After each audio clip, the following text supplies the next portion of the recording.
Neil, what are you doing here? Fixing all the hail and storm damage from the storm a year ago at the heritage places, Tas College, Armadale School, and the Teachers College up on the hill there. A year ago? Yeah. Are you still working at it? No, well, I've been here about 9 months. Yeah. It's very big buildings and it's done with really old slate. Right, and you fix up the broken slate? Yeah, we've got to completely re-roof the whole joint. So tell us a bit about yourself, Neil. Oh, You've come here 9 months ago, so from where? The Gold Coast. I've lived there for the last 20 years, actually. Did you? And good change of pace here, very good change of pace. You going to stay? Well, if I meet the right woman, I'll stay. You haven't met one yet? No, they keep themselves out here. Bit hard to meet them. Really? Yeah. Where do you look? Pubs like this. Yeah. New England Hotel, Armadale, good place. Yeah. Nightclub just down the road there. Yeah. What sort of lady are you looking for? Oh, mate. Do yourself a little commercial. One that doesn't hassle, I think, like every bloke. Good looking, doesn't hassle you. Preferably no mouth. You rotten thing. It's all right to be blokey and joke like that. Yeah. But deep down, are you really like that? No, I'm pretty romantic, actually, mate, tell you the truth. I keep that hidden. Yeah, you know what it's like. You tell that to the blokes, mate, you're a goner. So you've had a girlfriend, or several girlfriends, I suspect, before? Yeah, on the Gold Coast you go through a few, Chief. Do you? Yeah. Any long-term relationships? I had one long-term one there for 4 years. I was 3 months off marrying her. We had a date set down where I was going to ask her to marry me, actually. You had asked her? No, she was hassling me to ask her, and I said, if we're still together with this long and that, I'll ask you. And 3 months beforehand, we broke up. How did you break up? Oh, well, her sister got really pissed one night and rude to me. And well, I had the hots for her sister too, but that sort of went down. Anyway, we were out one night and her sister got me really drunk. We ended up going back home and getting it on, and she ended up telling her sister, so that was the end of that. Her sister's had a bit of a thing where if the little sister had a boyfriend, the older one would try and get it off him, so I think I was subjected to that. How old were you then? 22. Have you learned something? Oh, yeah, heaps, mate. Heaps. I haven't had a long-term one since then, actually. Yeah. Well, I think half the people that marry these days are just in love, and that's why a lot of people separate, I think. They not really know the full extent of actually getting married, because it is it's not a life thing because you can get divorced, I suppose, but a lot of people like to believe it's a life thing. Yeah. You don't want to get married thinking, oh, well, she might do the running on me in a year and a half. What about your parents? What sort of experience did you have with your parents? Did they stick together? Did you have a... Yeah, I have a really good set of parents, actually, mate. I was a bit of a rat bag of a kid, playing up here. Nothing like jail or detention house, anything like that, but just like any young bloke, I think, just played up and that, but they were really good to me. Exceptionally good, actually, my father. Yeah. So you had a good role model there. How did he treat your mum? Well, really well. Didn't make her work, even though she had 5 children. My father ran his own roof tiling business, worked 7 days a week, a lot of the time, and just made sure, see, my grandfather was blinded, which meant my grandmother had to go out and work. He was blind from birth? No, a gun accident, cleaning a gun. My father left it loaded, and my grandfather was cleaning, it went off in his face. So, cool. Yeah. When was this? Were you around? No. This is when my father was probably about my age now, 27, I think. What was it, a rifle? Yeah, my grandfather was quite a good shot. Had a lot of old-time medals and things like that. Yeah, my dad left it loaded, something as simple as that. Did that ever cause your dad a kind of emotional problem afterwards? I think it did, because his mother had to go out and work and always went before dark and home after dark, and he never really had a mother around, so I think that sort of, if that hadn't happened, both my parents would have worked to support our family, but as it was, he was pretty adamant. Mum stayed home, Mum used to get bored as buggery, mate. They used to fight about it a bit, but in the end, Mum could see where he was coming from. Where were you heading today? I'll just get my hair cut, actually. I'm taking a friend, I'm getting a crew cut. Yeah, it's a bit long, isn't it? Yeah, getting a crew cut. I'm taking a bloke I met through rugby league here. He hasn't been to the Gold Coast. So I'm going to take him home, and we're staying at a resort up there that I got for pretty cheap through a friend, so I'm going to take him up there and have a whale of a time. Maybe meet somebody?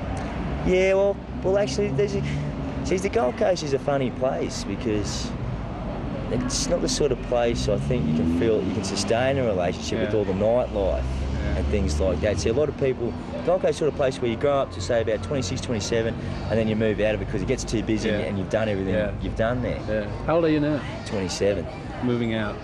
Yeah, well, my next stop would probably be going to Sydney. A friend's down there concreting at the moment at Homebush, and he said he could get me a job there. So I'm out of my comfort zone. I think I'll stay out for a while. What about your mates here? You've got a few friends? Yeah, met a few through football here. Yeah.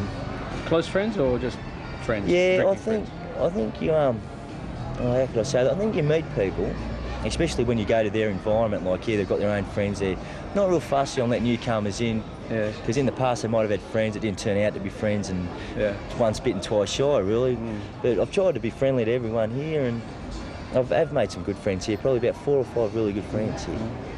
So, and one of them taking up the coast tomorrow. Yeah. It sounds like that's a pretty good friend if you're taking him up the coast. Yeah, well, good friends are hard to come by. Decent, honest people are hard to come by. I think they're pretty rare, and I think if you meet, like, I consider him a pretty good friend because, like, we just used to talk, and he used to want to talk to me and listen to what I have to say. And then after I got to know him, he'd come around my place and he'd sit down and talk, and he didn't have to. I thought he was a really nice bloke, so do the right thing by him, I think, too. Yeah, that's pretty important. Now, a lot of men find it difficult to have open friendships. Yeah. Because of that thing you were saying earlier, like you can't be quite yourself all the time. Yeah. I think it's different if you can be around your friends that you've known you all your life. I think they know you whether you say so or not. But when you actually say move on to another town when you're a teenager and grow up with people, you have to sort of like make out you're fairly tough, and then you can't go back from that sort of thing. So I reckon if you just meet new people, you just sort of show them what you are. You can be as hard as nails, and you can like cry like a baby at the same time. I think it's all right to be like that, and that's what being a bloke is to you. Yeah, I think so. I think that's all a bloke wants out of a woman, is someone to protect and probably someone he could cry to. Yeah. Good luck. Hope you find one. Aruba, Jamaica, ooh, I wanna take you to Bermuda, Bahama, come on, pretty mama, Key Largo, Montego, baby, why don't we go? You get there fast and then we'll take it slow. That's where we wanna go. We gotta go. What are you doing? We're going for a wave. Oh, you're not. I would never have guessed. Nah. I've seen you on. down from Brisbane. Yeah, Mum lives here and just come down for a few days to go for a wave.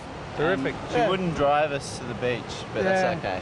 She just bought a new Merc, so And she wouldn't drive. she wouldn't put the boards in the Merc. Dodgy, hey.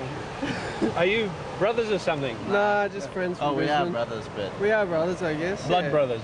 Yeah. that's all right. Soul brothers. Soul brothers, that's it. From Brisbane. Yeah. What are you doing in Noosa? Is it somewhere you go regularly? I grew up in Noosa, yeah. Did you? And went to uni in Brisbane. Yeah. So, yeah, I just... He was telling me today he used to ride to Noosa, right, From on his Geelong. bike and fall asleep on the way back in people's lawns he didn't even know. So all those people on the way from Noosa to Swanton, you've had this man sleep on your lawn at some stage. Now you know what he looks like. Yep. What's your name? Clayton. Clayton And Jason. Jason. Yeah. Where were you? You were in... I was born in Melbourne. Q. How do you know each other? Through church. Yeah. Which church? We go to Glad Tidings. Tidings Tabernacle in Brisbane. Yeah. Is that where you... That's That's where an AOG church. Yeah. what church? AOG, Assemblies of God. Okay. And is that it's a big part of your life? Yeah. Oh, We're pretty We're much both Christians. committed to To Christ. Christ, yeah. And surfing is number 2? It Nah. used to be number 1 when I was a kid. Yeah. How long have you known each other? Probably about a year. Yeah. Close to a year. So Close to not a year. a very long time. No. In that time, has anything happened that you've had to help each other out? Like on and off the surfboard? Yeah, like we went bowling the other day, and Jace had no money, That's right. so He shouted me bowling, and I've never bowled before, and I And kicked his butt. Are you just natural sportsman, are you? I don't know. I did a bit of flying when I was younger, and I suppose I got good hand-eye coordination. Flying what? Airplanes, Yeah. like in the air training course. So When you were younger? yeah, in the air What, cadets. Like 6? No, probably from 16 Yeah. to 18. I got my pilot license and Yeah. Done a few Um, things. yeah, get around. What else? Went to uni and got into drugs and ruined my life for a few years and What sort of just, drugs? Heavy drugs? yeah, speed and ecstasy and LSD and all sorts of stuff and just this year I became a Christian and the Lord just took all that away from How me. did that and, happen? I don't know. I guess Strawberry Fields and yeah, I was at a party and I don't know.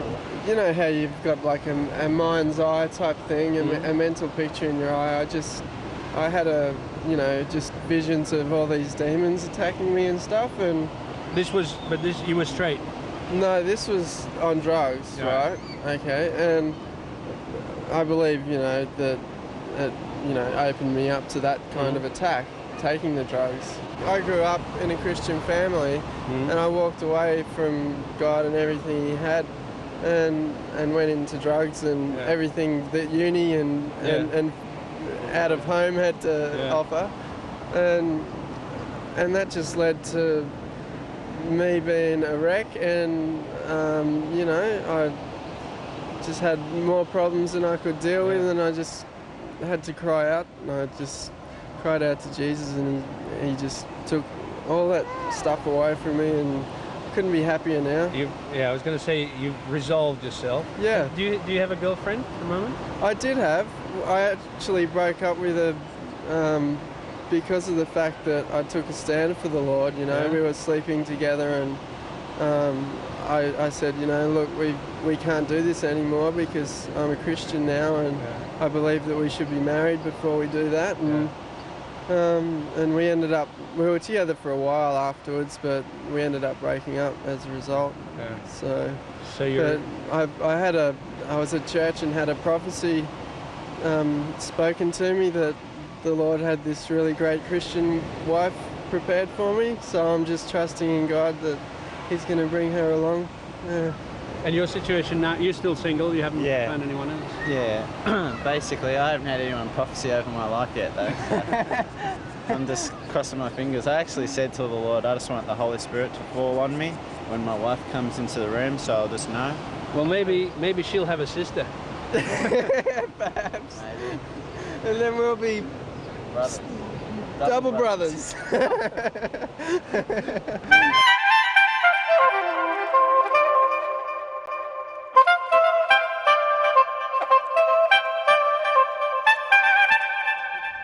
You are the topic, sir. Okay. Yeah, you're the topic. Question. What is your name? Cameron. Cameron. Fell.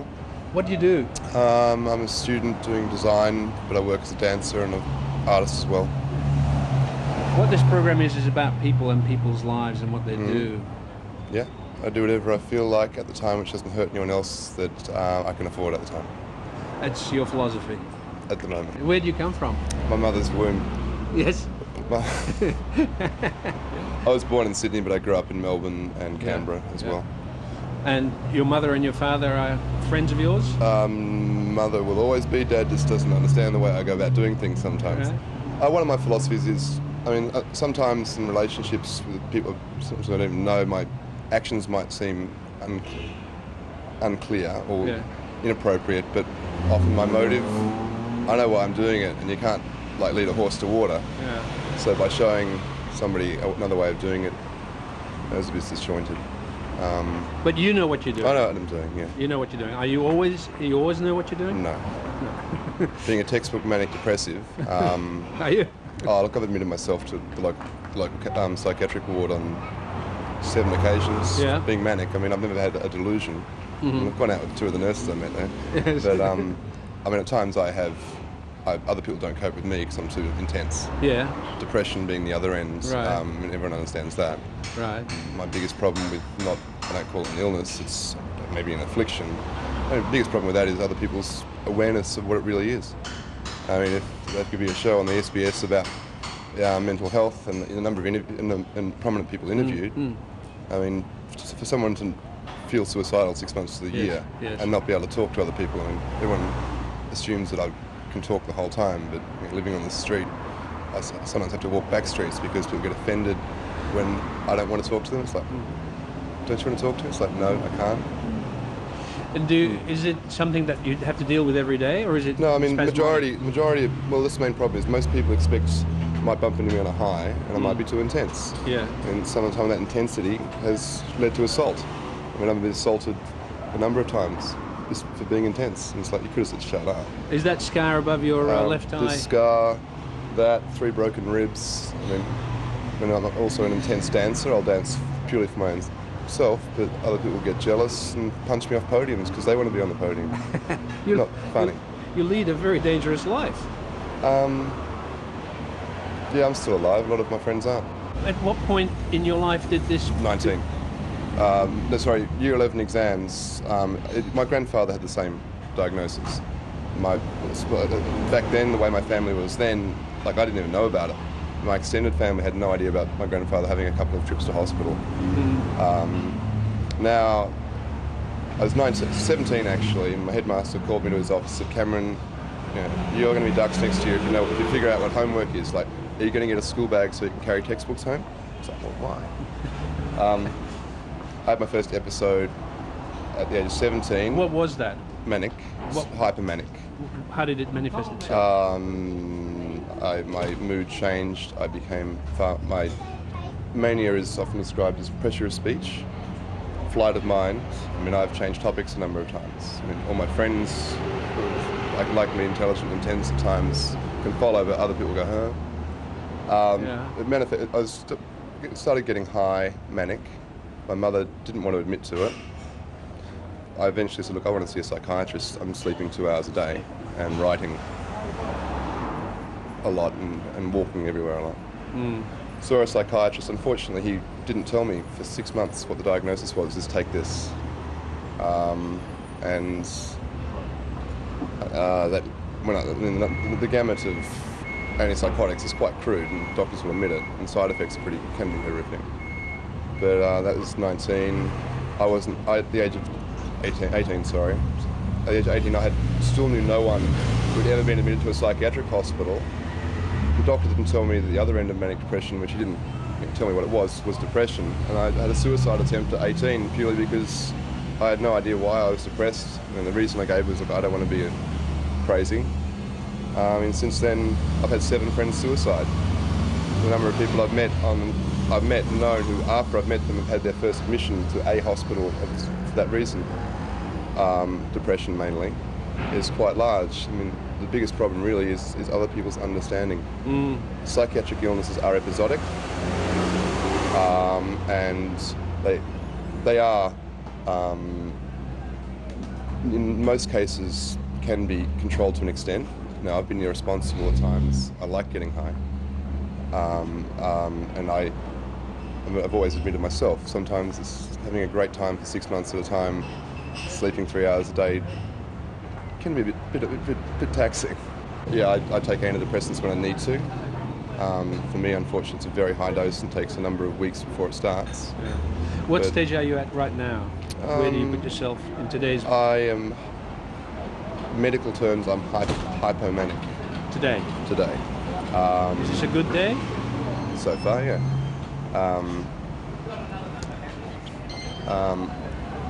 My full-blown mania, I would possibly have... I can speak an awful lot quicker than this. It takes a lot of effort to actually calm down and talk to people like that. Yeah. People say I talk too quickly. I just say, no, you listen too slowly. I mean, everyone wants to know, how can you be manic and depressed at the same time? It's like, well, no, it's a seasonal, it's different timing. The next question is, do you get violent? Well, I've thrown one punch, unfortunately, yeah. And it's like, statistically, a person with a diagnosed mental illness, statistically, is far less likely to be involved in a violent crime. And I mean, I've constantly, I've heard a large number of quite funny stories about myself and matched up against, and he's manic depressive. I mean, my sister has been told by the waitress at a cafe she goes to regularly, when she was seen with me that, oh, that guy's crazy, he raped somebody. It's like, well, no, no, he's not actually even crazy. He's fully coherent at all times. Never suffered a delusion, and B, he wouldn't rape someone. And so it's like, my brother, you should be careful of what you have to say about things. I wanted to ask you about that first episode. Suicide, depression. Did you actually attempt to kill yourself? I took every single sleeping tablet and antipsychotic in the house. I had a second attempt at age 21. Like, I don't use heroin. I hadn't used heroin at all. I bought $400 worth of heroin, a whole doll check, and lived through it. I mean, I've had 7 friends suicide. But when you were attempting to kill yourself, you didn't really know why, except you were depressed. Well, when I'm depressed, depression is secondary to the fact that I lose the ability to communicate. Without medication, it will pass. Yeah. I mean, if every depressant, even the person having their first depressive cycle, realises that you've been not this way before, therefore, chances are you will be the way you were again. I mean, one thing with me, if ever I'm very upset, I tell myself, well, look, remember the way you feel when you first open your eyes in the morning. You haven't got a thought in your mind. You can get back to there, and if you can get back to there, you can get even further. Do you have a girlfriend, a relationship? Not at the moment. Me and him dancing, generally get video cameras watching them when they're around. Not at the moment. Obviously, the question I was going to ask is, how does that affect relationships? I mean, it can affect them, but if they're obviously understanding if they're going out with them in the first place. And I've walked into hospital, been scheduled, taking a Roselle purely because I got a habit of taking off every day. Come back for dinner, take off after lunch, come back for dinner. But I've gone out with a psychiatric nurse who I met while supposedly psychotic. Yes. It's like, didn't you guys figure out I was just hungry? So I've been in a relationship. One, I met a girl. 2 weeks later, she was pregnant to me, and I had admitted myself to Roselle. We went out together for another 1.25 years. For a long period of that time, I was depressed, but I was still the same person inside, and she still loved me, and I still loved her. I could always, when I'm depressed, I can't talk about anyone else. I can always talk to my friends. They understand, but the fear that is subconscious, I guess, that I'm not going to perform socially with someone new, if I do get to the position where I have to perform socially, I'm more likely to be worse just because I'm more anxious. Yeah. So anxiety has a lot to do with it. For me. Yeah. Some people's depression, I mean, they are just depressed. But me, first of all, I lose my ability to communicate. I mean, normally when I can write songs at the drop of a hat, or do anything, if I've gone, I can't do anything. I can't even. I mean, me in depression, I'm reading a book, and after a while I notice that my right thumbnail's dirty. And I think, how long have I been looking at my right thumbnail? I mean, attention deficit disorder is part of depression and both mania, but in different ways. I mean, if this goes to air, I mean, I'd love to say that alcohol, drugs, and especially dope, are not going to help at all. If you're going to take drugs, then take them in moderation. I mean, I once, during a depression, due to a girlfriend living with me who was constant supply of marijuana, was smoking every day, and the whole year was a dead waste. It's like it was just offered, I took it. But no, so many drugs just won't help. They only mask alcohol. I would drink heavily, sometimes when I'm depressed, because it's a social lubricant. Plus, on top of that, it's like, oh, Cameron's pissed, just don't worry about him. People don't... Masks. Yeah. People don't necessarily pick up on the real underlying reason to a person's consumption of a substance. What is it that drives you, though? What is it? I mean, you were saying... What is it that drives you to have gone out to get a job as a reporter and ask these questions? Yeah, what is it? Human beings are a creative... Human beings are a creative species. We're also very destructive, but yeah. Maybe they go together. No, I mean... Do you know what makes you tick? Will survive. Because you've had to learn a lot about yourself. That's what I'm asking. Yeah, but I've got a very high learning curve. Yes. I mean... it was a hard job too. At times, yeah. Yeah. But you but have also, a reasonable insight now. Yeah. Yeah. Yeah. I mean, I've experienced a lot more of extremes than most people. I mean, everyone is manic depressive to an extent. All it really is that extent, the two extremes.